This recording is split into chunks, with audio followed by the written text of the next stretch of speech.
So this is what Amazon can achieve when they actually care about an IP.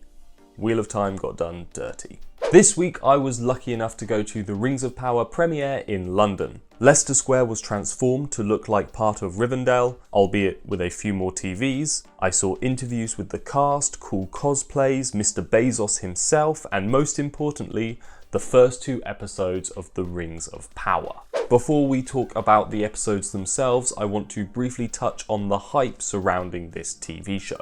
Tolkien's The Lord of the Rings was already seminal in the fantasy genre even before Peter Jackson's award-winning films made it a standard for adaptation as well. 17 Academy Awards proves that The Lord of the Rings was the boot that bashed down the mainstream door to let fantasy in. You're welcome, Game of Thrones. The follow-up Hobbit trilogy grossed nearly $3 billion, proving that the IP still had a lot of value. Though those films received substantially less acclaim, to put it lightly. To put it honestly, they were a mess. With the Hobbit trilogy not quite satisfying that itch, the fandom was primed for new Middle-earth content. In 2017, Amazon acquired the global television rights for $250 million. $250 million even before production costs. And at the time, this was professionally considered an insane amount. And the money ball just kept rolling.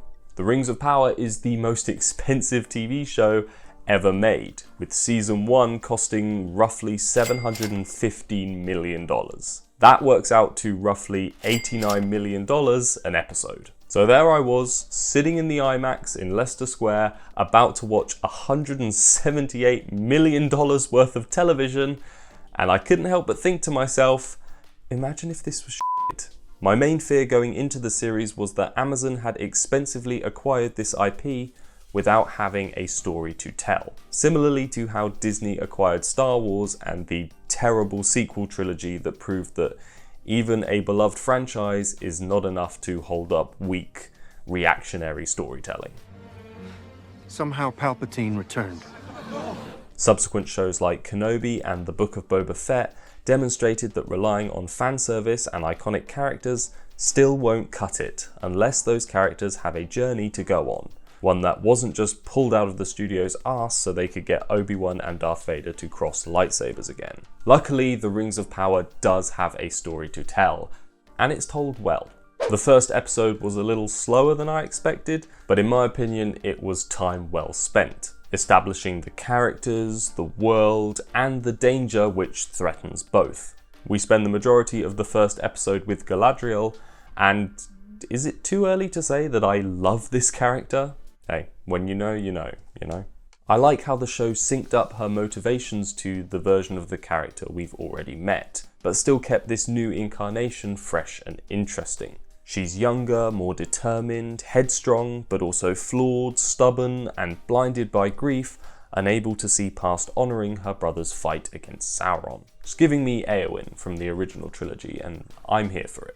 And the acting is incredible. Particular highlights for me were the Hobbits. Markella Kavanagh, hope I'm saying her name right, her performance was my favourite, but you can tell that everyone is working incredibly hard. The show also has great pacing, cutting between the 4 different subplots. Every scene felt like it had purpose and was driving the story forward. There were great moments of tension, like the scene in the tunnels in episode 2, incredible action set pieces like the fight with the ice troll in episode 1, and even scenes that look like they come straight out of a horror film, like the scene with the orc in the kitchen. That has to be the best and most terrifying depiction of the orcs I've seen to date. The strength of these things. They really do feel like a threat and add a real sense of danger and anticipation to the elf-Sauron conflict. My current theory is that they are stronger because they are more closely linked to the original abominations created by Morgoth. It's tough to imagine Gimli and Legolas having a friendly counting competition over who can kill the most of these bad boys. The first 2 episodes also successfully set up a series of mysteries. Like, what are the dwarves up to? What is this kid doing with a Morgul blade? Why do these 2 characters make me fear there's going to be some kind of time travel subplot? And who is the mysterious old man who can talk to bugs? Okay, that last one is less of a mystery. The special effects, as you might expect from how much money they spent on this show, are phenomenal. The set dressing alone is above and beyond. But interestingly, for a show that has such attention to detail in the background, there are an awful lot of close-ups. Like a lot. Tiny details like how the blackberries appear bigger to the hobbits are the kind of world-building details that make me love the MECU, Middle-earth Cinematic Universe. But the biggest praise I can give the show so far is that it doesn't just take from the previous material to squeeze more money out of an established IP. It doesn't ruin scenes from the original by undercutting their significance. Instead, it adds to the lore, it's considerate of the characters, and makes emotional moments like this feel even more impactful. So to summarise, I really didn't rate Kenobi. Sorry, I forgot what show I was reviewing there for a second. I really enjoyed the first 2 episodes of The Rings of Power. Not only did they douse my fears, but they also gave me hope in these dark, nostalgia-rinsing times. May it be a light for you in dark places when all other lights go out. And I am very excited to see where this series goes. I didn't want to make this review too long, because I probably wouldn't be able to edit anything longer in the time, but from the first 2 episodes alone, I have a lot of theories and opinions, so please let me know in the comments if you'd like to see more Rings of Power content on this channel. As always, don't forget to like and comment and subscribe, because to be honest, it just makes my day when I see that subscriber count go up. And you can do that. You have that power.